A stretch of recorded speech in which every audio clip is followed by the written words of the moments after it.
మనకు సహాయకరంగా పరిశుద్ధ గ్రంథమైన బైబిల్లో నుంచి పేతురు వ్రాసిన మొదటి పత్రిక 2వ అధ్యాయము 9-10 వచనాలు చదువుకుందాం. అయితే మీరు చీకటిలో నుండి ఆశ్చర్యకరమైన తన వెలుగులోనికి మిమ్మును పిలిచిన వాని గుణాతిశయములను ప్రచురము చేయు నిమిత్తము ఏర్పరచబడిన వంశమును, రాజులైన యాజక సమూహమును, పరిశుద్ధ జనమును, దేవుని సొత్తైన ప్రజలనై ఉన్నారు. ఒకప్పుడు ప్రజగా ఉండక ఇప్పుడు దేవుని ప్రజ అయితిరి. ఒకప్పుడు కనికరింపబడక ఇప్పుడు కనికరింపబడిన వారైతిరి అని చెప్పేసి చూస్తున్నాం. పరిశుద్ధ దినములో, ప్రభువు దినములో ఆయన బల్ల చుట్టూ ఒలిముక్కల వల్ల చేర్చబడి ఆత్మతో సత్యముతో ఆరాధించే భాగ్యాన్ని దేవాతి దేవుడు మనకు అనుగ్రహించాడు. గడిచిన ప్రభువు దినము నుండి మరొక ప్రభువు దినం వరకు సజీవ లెక్కలో ఉంచి సజీవుడైనటువంటి ఆయనను స్తుతించి గణపరిచే భాగ్యాన్ని దేవాతి దేవుడు మనకు అనుగ్రహించాడు.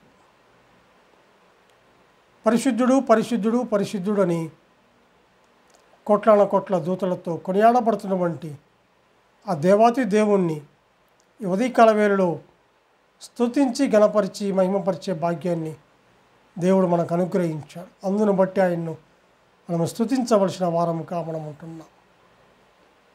ఇక్కడ చదువుకున్నటువంటి లేఖన భాగంలో అయితే మీరు చీకటిలో నుండి ఆశ్చర్యకరమైన తన వెలుగులోనికి మిమ్మును పిలిచిన వాని గుణాతిశయములను ప్రచురము చేయు నిమిత్తము ఏర్పరచబడిన వంశమును, రాజులైన యాజక సమూహమును, పరిశుద్ధ జనమును, దేవుని సొత్తైన ప్రజలనై ఉన్నారు అని చెప్పేసి చూస్తున్నాం. ఆయన వెలుగైనటువంటి దేవుడు, ఆయన ఆశ్చర్యకరమైన తన వెలుగులోనికి పిలిచిన దేవుడు. ఎక్కడి నుండి పిలిచాడు? చీకటిలో నుండి పిలిచాడు. అపరాధములతో పాపములతో చనిపోతున్నటువంటి మనల్ని ప్రేమించాడు, పిలిచాడు. ఆయన పిలుపు ఎంతో ఉన్నతమైన పిలుపు, పరిశుద్ధమైన పిలుపుతో మనల్ని పిలిచాడు. చీకటిలో నుండి పిలిచాడు. చీకటి అనగా అజ్ఞాన స్థితిలో ఉన్నటువంటి వారిని పిలిచాడు. ఆయా పాపములతో జీవించే వారిని పిలిచాడు. మానవుడు చీకటిలో నివసించుచు చీకటి అయి ఉన్నాడు. అటువంటి మానవుణ్ణి, చీకటిలో ఉన్న మానవుణ్ణి, పాపములో ఉన్న మానవుణ్ణి పిలిచాడు. పరిశుద్ధుడైనటువంటి ఆయన పిలిచిన పిలుపు ఎంతో ఉన్నతమైనదిగా ఉంది. అందును బట్టి ఆయన్ను మనము స్తుతించవలసిన వారముగా ఉంటుంది. ఎక్కడికి పిలిచాడు అంటే ఆశ్చర్యకరమైన తన వెలుగులోనికి పిలిచాడు. దేవుడు వెలుగు, నిజమైన వెలుగు. అందును బట్టి మనం ఆయన స్తుతించాలి. గొప్ప వెలుగు, అందును బట్టి ఆయన మనము స్తుతించాలి. ఇశ్రాయేలు యొక్క వెలుగు, అందును బట్టి మనం ఆయన స్తుతించాలి. ఈ వెలుగు వేకువ చుక్క వలె ఉదయించే వెలుగు, అందును బట్టి మనం ఆయన స్తుతించాలి. సమీపింపరాని తేజస్సులో, అమరత్వంలో వసిస్తున్నటువంటి ఆ గొప్ప దేవుణ్ణి మనము ఉదయకాల వేళలో స్తుతించవలసిన వారముగా ఉంటున్నాం. చీకటిని వేరుపరచుటకు వెలుగును కలుగునుగాక అంటే కలిగింది. అన్య జనులకు వెలుగునిచ్చిన దేవుడు, ప్రకాశించే వెలుగు, ఇట్టి వెలుగై ఉన్నటువంటి దేవుణ్ణి మనము స్తుతించవలసిన వారముగా ఉంటున్నాం. ఎట్టి పిలుపుతో పిలిచాడు అంటే అపారమైన పిలుపు. ఆయన ప్రేమ, ఆయన కృప, ఆయన దయ, ఆయన కనికరం ఎంత గొప్పదో దాన్ని వర్ణించడానికి కూడా మన నాలుకలు సరిపోవు. అయితే ప్రేమ కలిగిన దేవుడు, మహాదేవుడు, మహారక్షకుడు, మహిమ కలిగిన దేవుడు, మహిమా స్వరూపి అయినటువంటి ఆ మహారాజును ఆయన్ను స్తుతించి గణపరిచి పూజించి నమస్కరించే భాగ్యాన్ని అనుగ్రహించాడు. ఎక్కడి నుంచి పిలిచాడంటే అపరాధములతో పాపములతో చచ్చిపోయినటువంటి స్థితిలో ఉన్నటువంటి వారిని పిలిచాడు. ఎక్కడి నుంచి పిలిచాడు? చీకటిలో నుండి పిలిచాడు. పాపములో ఉన్నటువంటి వారిని పిలిచి పరిశుద్ధులుగా చేయడానికి పరిశుద్ధమైన అమూల్యమైన ఆయన రక్తాన్ని మన కొరకు కార్చి ఆ రక్తధారణలో మన ప్రతి పాపమును కడిగి పరిశుద్ధులుగా చేసి నీతిమంతులుగా చేసి ఆయన సన్నిధిలో ఆయన బల్ల చుట్టూ ఒలివ మొక్కల వల్ల చేర్చబడి ఆత్మతోనూ సత్యముతోనూ ఆరాధించే భాగ్యాన్ని దేవాతి దేవుడు నీకు నాకు అనుగ్రహించాడు. అందును బట్టి ఆయన మనం ఎంతగానో స్తుతించవలసిన వారముగా ఉంటుంది. ఆయన పిలుపు పరలోక సంబంధమైన పిలుపు, దేవుని ఉన్నతమైన పిలుపు. ఇట్లాంటి పిలిచినటువంటి ఆ దేవాతి దేవుణ్ణి మనం ఎంతగానో స్తుతించవలసిన వారముగా ఉంటుంది. ఏ యోగ్యత లేని మన ఎడల యోగ్యత చూపించాడు. ఆయన విధేయుడై తను తగ్గించుకొని ఈ లోకానికి వచ్చి రిక్తుడైపోయి ఆకారాన్ని కోల్పోయి తన స్వరక్తముతో ఆయన కార్చిన రక్తములో మన ప్రతి పాపమును కడిగి పరిశుద్ధులుగాను నిర్దోషులుగాను నిరపరాధులుగాను చేసి ఆయన సన్నిధిలో ఆత్మతోనూ సత్యముతోనూ ఆరాధించే కృపను దేవుడు మనకు అనుగ్రహించాడు. అందును బట్టి మనం ఆయనంతగానో స్తుతించవలసిన వారముగా ఉంటున్నాం. ఏమై ఉండటానికి పిలిచాడు? ఏర్పరచబడిన వంశముగా పిలిచాడు. ఇప్పుడు ఏర్పాటు చేసుకున్నాడు. జగత్తు పునాది వేయబడక మునిపే ఏర్పాటు చేసుకున్నాడు. ఆయన ప్రేమ చేత మనల్ని ఏర్పాటు చేసుకున్నాడు. ఏర్పాటు చేసుకున్న దేవుడు ఎంత గొప్ప దేవుడు! ఆయన ఉన్నతమైన మహోన్నతమైన ఘనమైనటువంటి నామాన్ని స్తుతించి గణపరిచే భాగ్యాన్ని ఉదయకాల వేళ మనకు అనుగ్రహించాడు. ఏర్పరచబడిన వంశమును రాజులైన యాజక సమూహము అన్నాడు. ఒకప్పుడు మనము రాజులము కాదు, యాజకులము కాదు. అయితే మనము ఊరి వెలపల గవిని వెలపల ఉండవలసినటువంటి మన ఎడల ఆయన చూపిన ప్రేమ, ఆయన పిలిచిన పిలుపు ఎంతో ఉన్నతమైన పిలుపు. చీకటిలో ఉండగా మనల్ని పిలిచాడు. ఎక్కడికి పిలిచాడు? ఆశ్చర్యకరమైన తన వెలుగులోనికి పిలిచాడు. పిలిచిన వాడు ఏర్పాటు చేసుకొని ఆయన సన్నిధిలో రాజులైన యాజక సమూహముగా సంఘముగా ఆత్మతో సత్యముతో ఆరాధించే కృపను దయచేశాడు.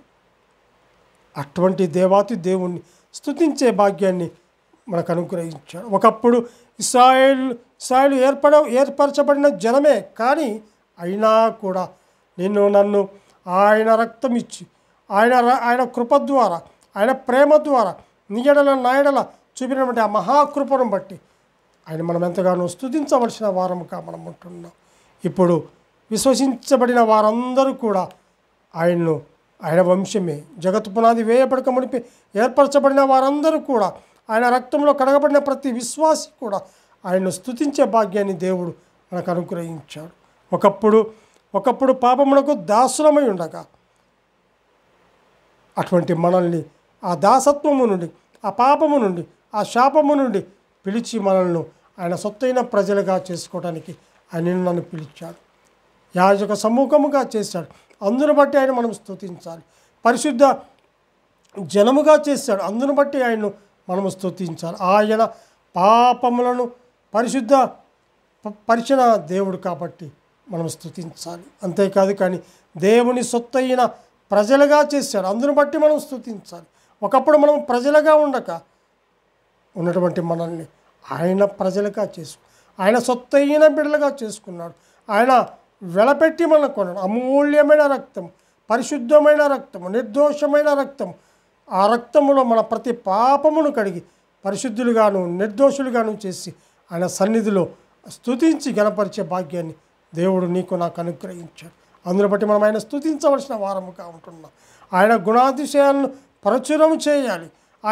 ఆయన ఎంత ఉన్నతుడో, అత్యున్నతుడో, దయాళుడో, ఆయన కృప కలిగిన దేవుడు, కృపావాత్సల్యత కలిగిన దేవుడు, ఎంత సమృద్ధి కలిగినటువంటి దేవుడు.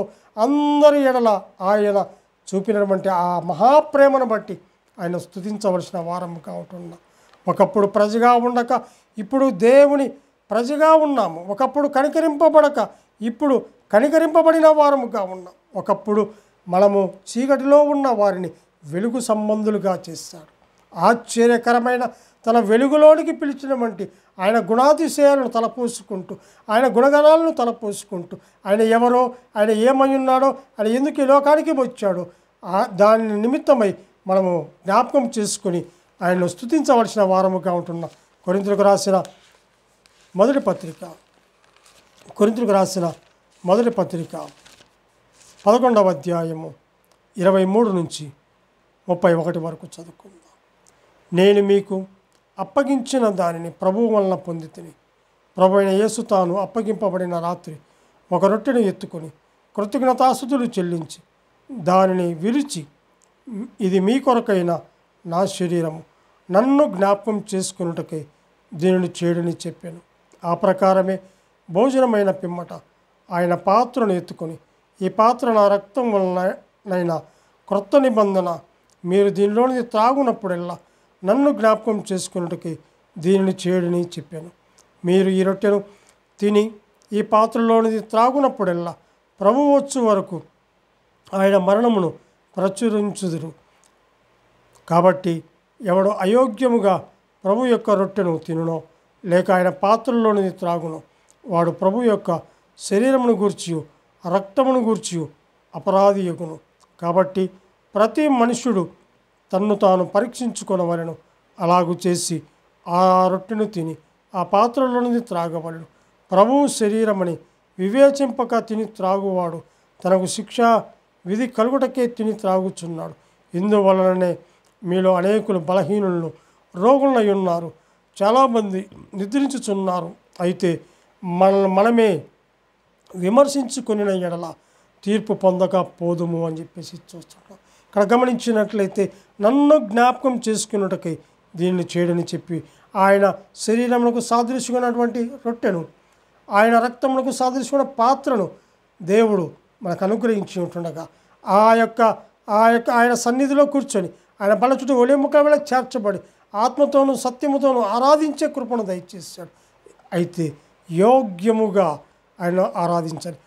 ప్రతి మనుషుడు తను పరీక్షించుకొని ప్రభువు ఆ రొట్టెలో పాత్రలో పాలు పంపులు పొందాలని ఇక్కడ మనకు ఈ ఆజ్ఞ ద్వారా మనం తెలుసుకుంటున్నాం. కాబట్టి ప్రభు సన్నిధిలో, ప్రభు దినములో ఆయన సన్నిధిలో మనం ఉంటుండగా ఆయన ఎవరు, ఆయన ఏమై ఉన్నాడో, ఎందు నిమిత్తము ఈ లోకానికి వచ్చాడో అది జ్ఞాపకం చేసుకుంటూ నన్ను జ్ఞాపకం చేసుకున్నట్టుకై దీన్ని చేయడని చెప్పినటువంటి ఆ వెలుగైనటువంటి ఆశ్చర్యకరమైనటువంటి ఆ వెలుగైనటువంటి ఆ దేవాతి దేవుణ్ణి స్తుతించి గణపరిచి పూజించి నమస్కరించి ఆరాధించవలసిన వారముగా ఉంటున్నాం.